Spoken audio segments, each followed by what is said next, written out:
જો આ છે ને અમારા રૂમની બાલ્કની છે અને અહીંયાથી તમને સામે દેખાય છે આ પેલું ગ્રીન ગ્રીન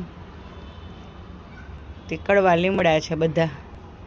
આખું ગાર્ડન છે જ્યાં બધા કડવા લીમડા જ છે. તો હું છે ને અત્યારે ત્યાં જવાની છું. અહીંયાથી એન્ટર થવાનું અને જુઓ કેટલા બધા છે લીમડા.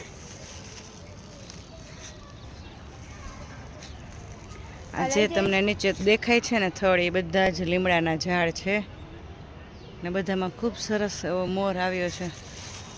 જો તમને બતાવું, દેખાય છે?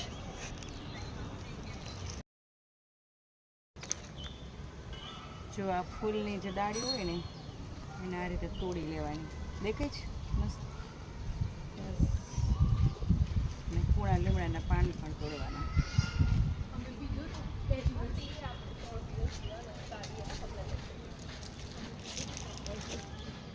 જોવા છે ને કુણા લીમડાના પાન લીધા છે મસ્ત, અને ફૂલ લીધા છે.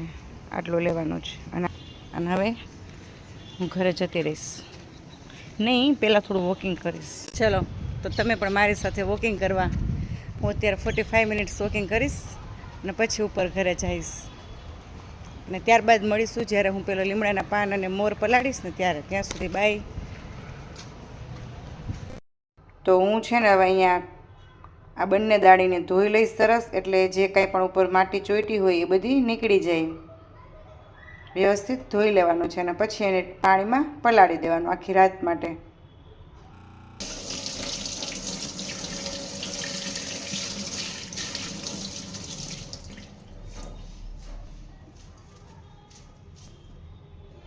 જો તો સરસ મેં દાળીને ધોઈ લીધી છે અને હવે એક બાઉલમાં પાણી લઈ લઈશ અને ત્યારબાદ એને આ દાળીને એમાં તોડીને એમાં પલાળી દઈશ.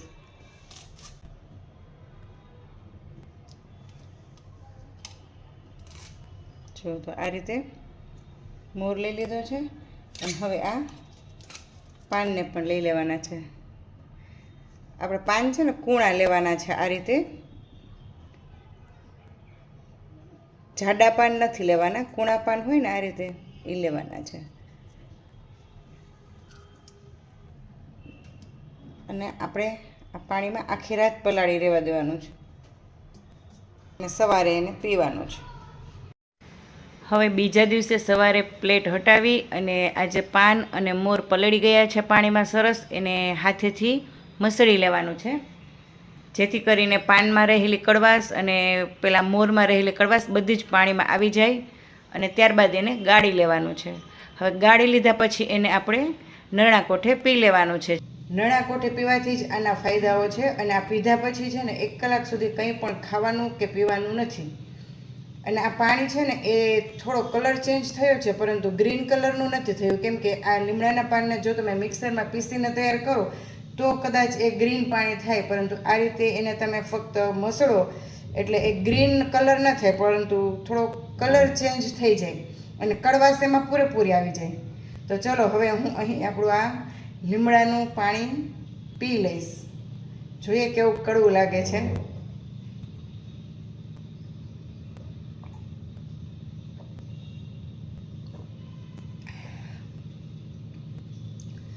કડવું છે પરંતુ શરીર માટે સારું છે.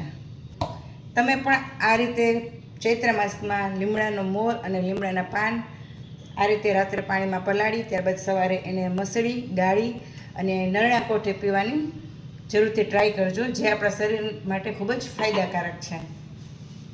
ચલો બાય. હવે 1 કલાક સુધી હું કંઈ પણ ખાઈશ નહીં અને પીશ પણ નહીં.